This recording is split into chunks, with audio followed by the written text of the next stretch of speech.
The history of the Kruger National Park.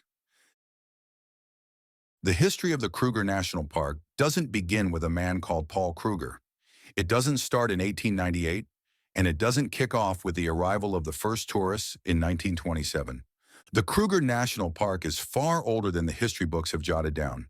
The land is ancient, primeval, and it holds the stories of the San, the Nguni tribe and raiding Arabs, peoples who have left a mark here and whose presence, although just about vanished, has left faint traces that can be seen if you know where to look. There is a reason why this conservation area, which covers a mammoth 19,485 square kilometers, is considered sacred. As the world's oldest wildlife reserve, it is a place where you can experience culture, take historical walks, and see indigenous animals, living freely in a place where they are fiercely protected.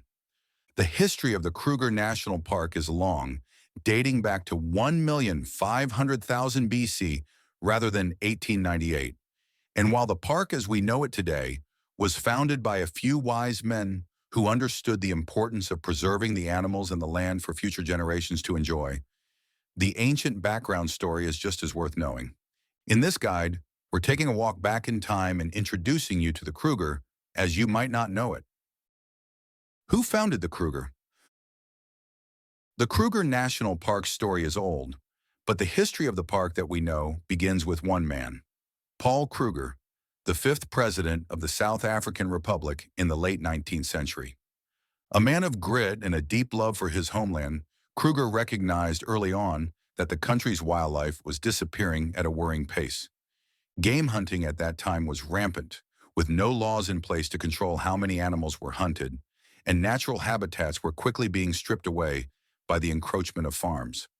Seeing that the only way the wildlife and the land could be saved from total destruction, in 1898, he, along with a few other like-minded men, established the Sabie Game Reserve, and in doing so they planted the first seed of what would later become the Kruger National Park.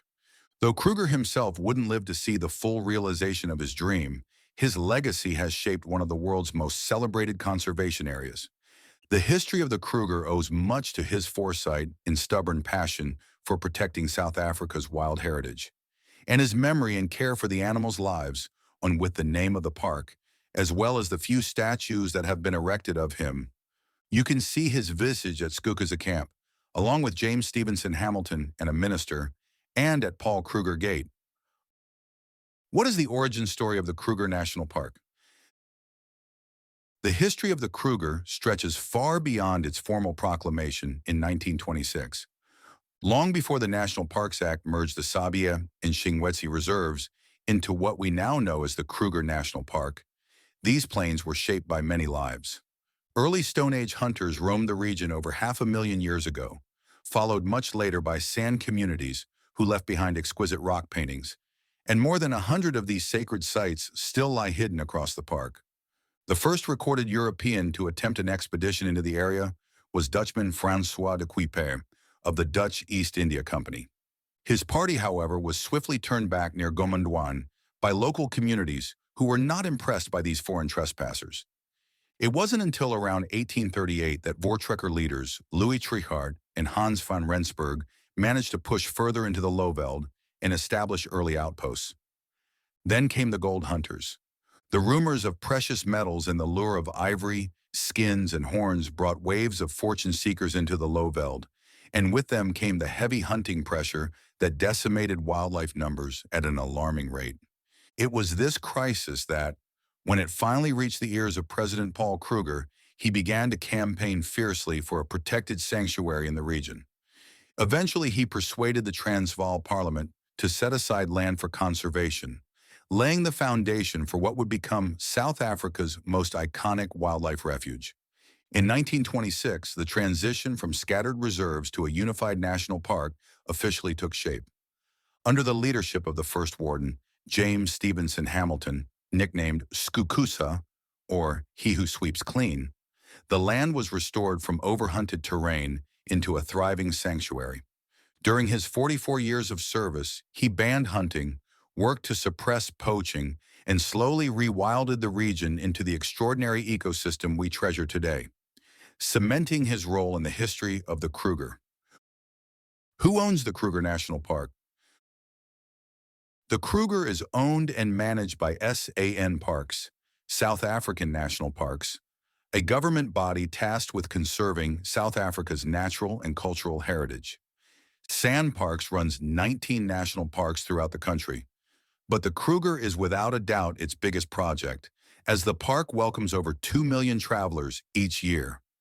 SANParks is responsible for overseeing everything from anti-poaching units, which have become sophisticated over the years in light of an increase in rhino poaching, to ecotourism initiatives, ensuring the park remains a sustainable and protected destination for generations to come. Several private concessions also operate within the park's boundaries, making up what is known as the Greater Kruger National Park concession, an area that has no fences and allows wildlife to migrate along their natural routes. These concessions are not run by SANParks, but are instead owned by private organizations. Within the concession areas, guests are treated to exclusive, quieter, and far more luxurious safaris. Why is the Kruger so famous today? There's something deeply magnetic about the Kruger, and all who visit the park can attest to the undeniable feeling of peace and freedom that one gets when entering the park. Aside from the special way that the park will make you feel, the park is famous for its abundance of wildlife and for being home to the Big Five. These animals are among the most sought-after sightings, and if you set aside about 5 or so days to explore the Kruger, your chances of coming across these iconic animals increase. The park has also become synonymous with giving its guests real safari experiences, where the most exciting moments unfold naturally and unhurriedly. Modern travelers come not only for the wildlife, but also for the story, the history of the Kruger. Essentially, the park is a living museum where elephants walk the same paths their ancestors did 100 years ago, where you can see ancient rock art painted by the San, and where you can visit actual museums, of which the park has a few. In recent years, the Kruger has also become a hotspot for eco-conscious travel, digital detoxes, and walking or hiking safaris that connect people back to the earth. The Kruger is also one of the best places to slow down.